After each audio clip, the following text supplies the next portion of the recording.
Mais d'abord, dire que nous sommes à la deuxième édition du Festival Dakar en Jeu. Comme vous le savez, l'année 2022, pour une première, ça a été un grand succès. Mais cette année, nous avons tenu quand même à monter la température un peu plus. Et monter la température, c'est organiser la cérémonie d'ouverture. D'abord, une cérémonie d'ouverture. On le sait, en 2026, il y aura une cérémonie officielle d'ouverture des Jeux Olympiques de la jeunesse qui se passera exactement le 31 octobre 2026. Et donc, nous avons choisi la date du 31 octobre 2023 pour cette cérémonie. C'est assez symbolique à plusieurs égards. D'abord, nous avons fait participer les 14 régions du Sénégal. Nous avons mis en avant la culture, le savoir-faire culturel sénégalais et artistique. Et donc, c'était une façon pour nous de montrer à l'ensemble du peuple sénégalais, toutes couches confondues, que les JOJ, c'est pour le Sénégal, c'est pour l'Afrique. Autre innovation, c'est le fait d'avoir mis en avant la culture avant le sport.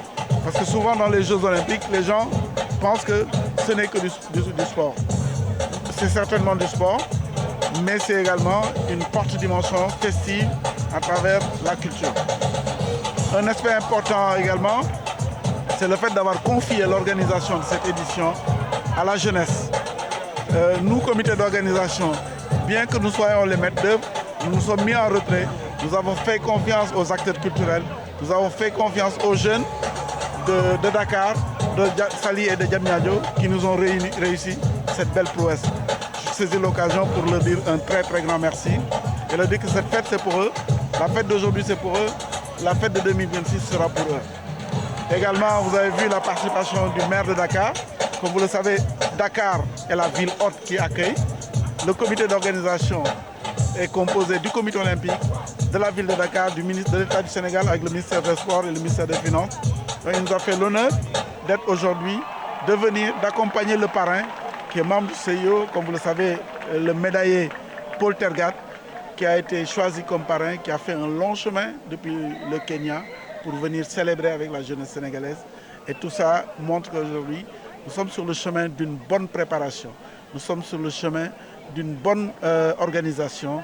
Et très certainement, les JOJ de Dakar 2026, le Sénégal, l'Afrique impressionneront le monde. Vous pouvez revenir un peu sur le programme de ce Dakar en Jeu? Alors, le programme, comme je l'ai dit, cérémonie d'ouverture.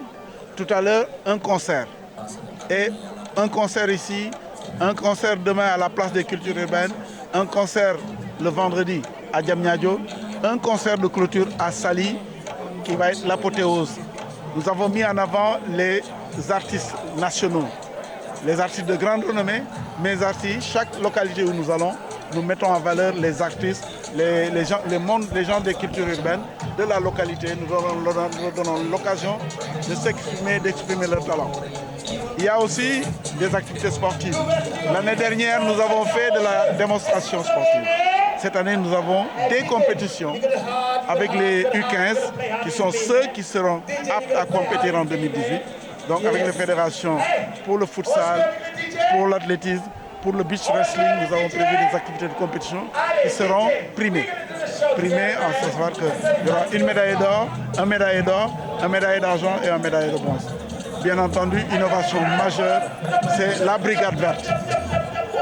On sait qu'aujourd'hui, la durabilité est une dimension importante dans le monde d'aujourd'hui.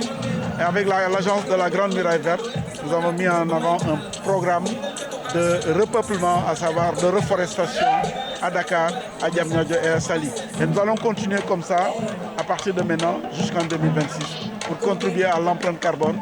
Et ça, c'est des dimensions extrêmement importantes. Bref, on a brassé large, on a ratissé large, mais tout ça est de bon augure pour permettre à la jeunesse sénégalaise de véritablement vivre en osmose avec elle-même et en osmose avec la jeunesse africaine et la jeunesse mondiale.